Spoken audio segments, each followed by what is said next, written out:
Hello à toi, si tu ne me connais pas, si c'est la première fois que tu me vois, moi c'est Amy et bienvenue sur la chaîne Éveillons-nous. Alors, la première vidéo que j'ai faite au sujet des difficultés invisibles, elle n'était pas vraiment complète parce que je vous ai énoncé 3 points que vous pourrez aller voir, qui est sur l'hypersensibilité sensorielle, sur le non-conformisme, le fait de ne pas trop adhérer aux choses qui ne font pas sens, etc., etc.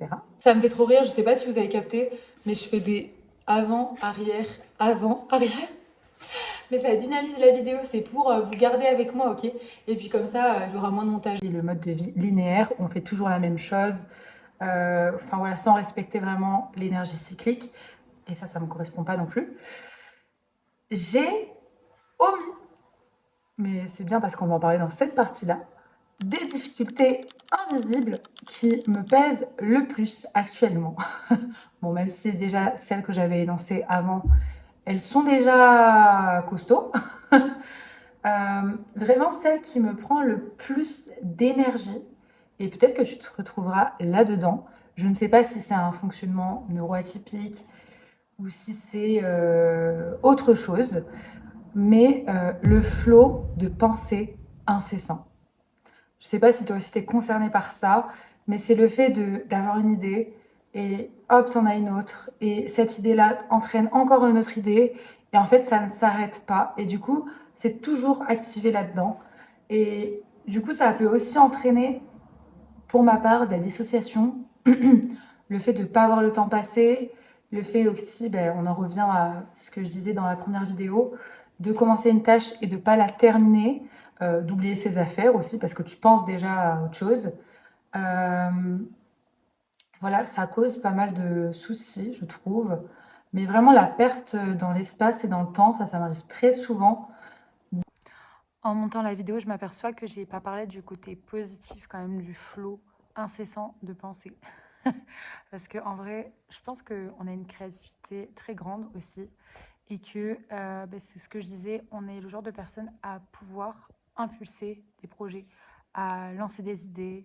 Enfin voilà, on fait partie de ces gens qui ont plein d'idées à revendre et c'est super bénéfique. Donc je pense qu'il faut juste apprendre à canaliser ça et trouver des moyens de plus s'ancrer. Donc voilà, je ne sais pas, je ne vais pas m'auto-diagnostiquer, je n'aime pas ça, mais j'essaie de me comprendre et peut-être que toi aussi tu essaies de te comprendre. Donc je pense qu'il y a plusieurs choses qui sont dues à ça, mais c'est quand même très prudent parce que du coup, bah, ça occupe tes pensées tout le temps et c'est jour, nuit, enfin, ça ne s'arrête jamais. Et si, j'ai quand même trouvé, parce que je vais quand même vous dire comment j'arrive quand même à baisser un peu mon activité mentale, bah, c'est en faisant des choses manuelles, par exemple du dessin, de la peinture, enfin voilà, rester focalisé sur une tâche plutôt manuelle, ça rééquilibre un peu l'aspect très activé du mental, je trouve. Et beaucoup de respiration. Donc moi j'ai essayé beaucoup de médecine douce. D'ailleurs sur cette chaîne, je vous fais découvrir des médecines douces, le bien-être au sens large, mais tout ce qui permet de réancrer en fait dans le corps, ça apaise le mental. Moi on m'a toujours dit ça, tu réfléchis trop, tu penses trop, enfin là tu as trop de mental, et bien reviens dans le corps et c'est que comme ça que tu rééquilibres en fait. Donc voilà, revenir vraiment dans les sensations du corps, c'est ce qu'il y a de plus important. Alors oui, en effet, c'est un peu vite d'ailleurs. Voilà, il y a une nouvelle idée qui me vient en tête en regardant le fond, mais j'ai pas vraiment de fond, c'est vrai. Ça viendra au fur et à mesure. Déjà, je vous ai montré dans la première vidéo que voilà, j'avais reçu l'arbre à chat de Tilou. Donc là, il est monté. Ça fait un super trépied. Bon, il n'y a pas de LED, mais c'est déjà ça. Ça fait un super trépied. Par contre, voilà, on n'a pas encore décoré les murs, quoi. Ça fait pas longtemps qu'on a emménagé. Je sais pas si c'est mieux avec la lumière. Attendez. Oh, c'est peut-être un peu mieux, non? Oui, on a des petits spots. Voilà, et faut pas calculer, mais oui, il y a une moto dans le salon. Ne me demandez pas pourquoi. J'ai pas envie de, j'ai pas envie de vous expliquer. Une autre difficulté invisible. Donc, je rappelle que c'est quelque chose qu'on ne voit pas forcément chez moi, enfin, les gens autour de moi ne le voient pas forcément. Déjà parce qu'il y a ce qu'on appelle du camouflage. Donc bon ça, je vais peut-être pas vous l'expliquer, mais voilà, le camouflage, c'est très fréquent, encore plus chez les filles. Et oui, on a toujours dû s'adapter dans une société qui n'était pas faite vraiment pour nous. Donc voilà, le camouflage, on l'a appris depuis très très jeune et je crois même que c'est biologique. Voilà, mais quand on en prend conscience, je pense qu'on peut toujours modifier les choses. Donc voilà, le flot de pensée incessant emmène ce genre de discussion où je pars d'un point et j'arrive ailleurs. Enfin, en tout cas, je m'échappe, je divague et c'est totalement OK. Même si j'arrive à avoir des points d'ancrage, je vais partir dans tous les sens. Mais vous inquiétez pas, je vais revenir. Je vais revenir. Vous allez quand même me suivre, OK? Du coup, l'hypervigilance, c'est une difficulté invisible que je rencontre et que peut-être toi aussi tu rencontres. Comment ça se manifeste? Donc l'hypervigilance, c'est le fait d'anticiper les moindres choses. Tu es attentive, tu es vigilante à des petits signaux, que ce soit des changements d'humeur, des sourires, enfin voilà, au niveau visuel, au niveau auditif. En fait, tu anticipes une situation. Pourquoi? Souvent parce que tu as connu des situations plus ou moins compliquées dans ton enfance qui t'ont mis en hypervigilance. Et en fait, du coup, tu as dû t'adapter, survivre. Donc, c'est ton cerveau qui est en mode survie, qui crée l'hypervigilance. Donc, pour ne pas retomber dans ces états-là, ton cerveau anticipe des choses qui ne vont potentiellement pas se produire. Mais voilà, c'est un mode de survie qui est activé. Je sais pas si vous aussi ça vous arrive, mais vraiment d'alterner entre deux états. Genre, soit tu t'en fous de tout, soit tout t'affecte. Et ça bascule d'un moment à l'autre, d'un jour à l'autre. Enfin, surtout au niveau, je pense, de comment tu te sens.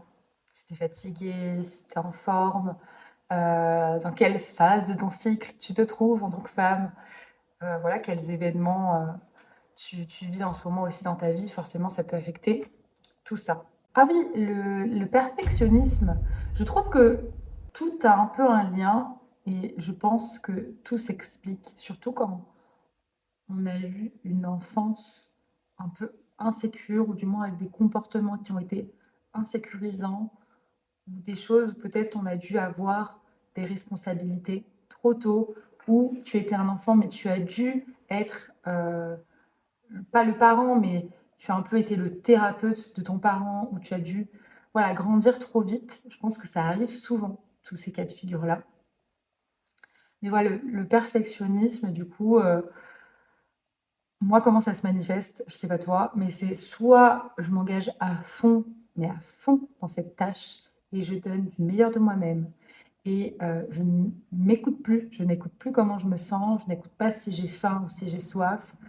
Je n'écoute pas les signaux de mon corps, en fait. Là, je suis totalement focalisée et je vais terminer ma tâche coûte que coûte parce que j'ai envie d'avoir un bon résultat. Le perfectionnisme, c'est très d'actualité dans notre société. Je ne sais pas vous, mais c'est vraiment le fait de vouloir donner cette performance, en fait, donner toujours plus, voilà, être toujours meilleur. Et voilà, ça se manifeste dans pas mal de situations au quotidien, mais surtout euh, dans le domaine professionnel, je dirais. Ou par exemple, basique, je sais pas, tu fais le ménage et tu fais tous les petits recoins. Enfin, c'est peut-être pas un bon exemple, mais en tout cas, tu veux faire la tâche de A à Z et du mieux que tu peux. Et je trouve qu'encore une fois, c'est très ambivalent parce que pour ma part, moi, ça se manifeste comme ça, c'est le tout ou rien. Soit je me donne à fond dans la tâche, je fais tout de A à Z, soit je ne fais rien. Mais j'ai un peu réussi quand même à trouver un équilibre avec le temps, je trouve. Mais voilà, en tout cas, je pense que le perfectionnisme, ça entraîne aussi, du coup, de la procrastination. Parce que, en fait, tu sais que tu vas donner tellement d'énergie à cette tâche, tu sais que tu vas tellement donner du meilleur de toi, tu vas tellement passer du temps là-dedans, qu'en fait, ton cerveau, il est déjà fatigué d'entamer la tâche, en fait. Parce que tu vas passer trop de temps. C'est déjà fatigant pour ton système nerveux. Donc, ton système essaie aussi de te protéger, donc il procrastine. Donc voilà. Bon, après, j'en parlais rapidement tout à l'heure, mais la dissociation, ça arrive souvent. C'est-à-dire que il va se passer quelque chose autour de moi et je ne sais pas s'il y a trop d'activité, trop de stimuli, mais en tout cas, ça va faire que mon cerveau, il va bugger, il va se mettre en pause, en arrêt. Et genre là, je vais plus réagir. Enfin, c'est un peu, je sais pas si on vous l'a déjà dit, en mode quand vous étiez petit, ah, t'es dans la lune, oh, mais t'es là ou t'es pas, enfin, t'es là ou t'es pas là? Enfin, tu dors, bref, vous voyez? Si c'était déjà noté dans vos bulletins, posez-vous la question. Mais voilà, la dissociation, ça arrive souvent. Bon, apparemment, c'est aussi dû à des traumas ou des choses comme ça. Voilà, c'est le cerveau qui se protège, tu dissocies.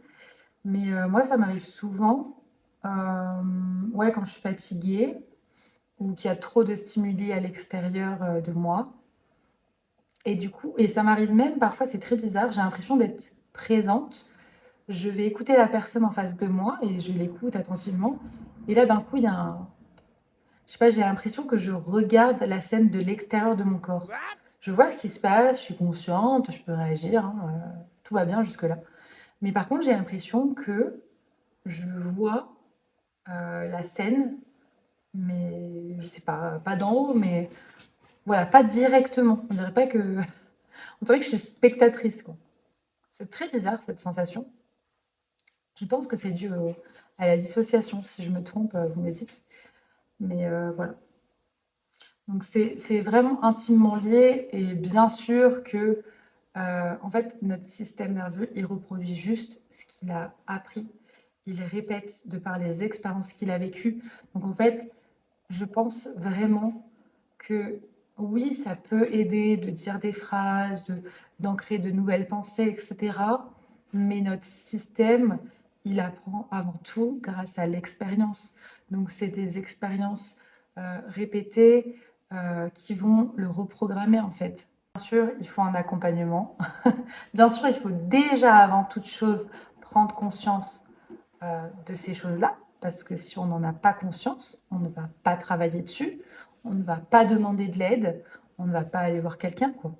Donc déjà, avant tout, c'est prendre conscience de nos systèmes, de nos modes d'activation, de nos habitudes, de nos pensées. Voilà, donc je ne dis pas qu'il faut faire ça tous les jours, parce que voilà, le flot de pensées incessants, c'est fatigant. Mais par contre, voilà, peut-être se pencher de temps en temps, introspecter, voir, il y a peut-être des choses dans ma vie qui se répètent, ça ne me convient pas, c'est dû à quoi? Essayer de retracer, voir en fait les habitudes peut-être qui ne vous apportent pas ce que vous voulez. Ouais, juste, tu vois, c'est toi avec toi. Enfin, la priorité, coucou Ico, la priorité, je pense, c'est de se sentir bien, d'être en forme, d'avoir un bon sommeil, une bonne alimentation, voilà, enfin, un bon équilibre entre vie pro, vie perso, une vie sociale, voilà, des proches, des personnes dans notre entourage qui sont bienveillants, qui nous encouragent, etc., etc. Et nous-mêmes être aussi bienveillants et, et être là pour soi. On a besoin de se sentir bien, déjà, pour avoir un monde qui reflète en fait qui on est. Donc voilà, on ne peut pas essayer de se mentir à soi-même, ça ne sert à rien. Si on va pas bien, on va pas bien. Le mieux c'est de le reconnaître pour pouvoir voilà, guérir et passer à autre chose. Donc ça ne sert à rien d'être dans le déni de soi, de ses émotions, de ses sentiments, de ce qui se passe. Il faut en être conscient, tout en essayant de garder une attitude optimiste. Je pense que c'est la base. Voilà. Bon, peut-être que vous serez reconnu dans mes mots et en fait, l'idée là-dedans, c'est simplement de partager ce que je vis pour que si toi tu te reconnais, eh bien, que tu prennes des décisions pour toi, que tu mettes en action quelque chose peut-être qui te rend la vie plus douce, plus légère, que tu te comprennes, que tu oses demander de l'aide, que tu sois là pour toi parce qu'en fait, je pense que ça sert à rien si tout le monde est là autour de toi. Mais si toi, t'es pas présente pour toi, ça n'ira jamais, quoi. Si tu as quelque chose à partager, tu peux le faire aussi dans l'espace des commentaires, c'est fait pour ça. Et tu peux aussi m'envoyer un message. Je te souhaite une très belle fin de journée et je te dis à très vite. Ciao, ciao!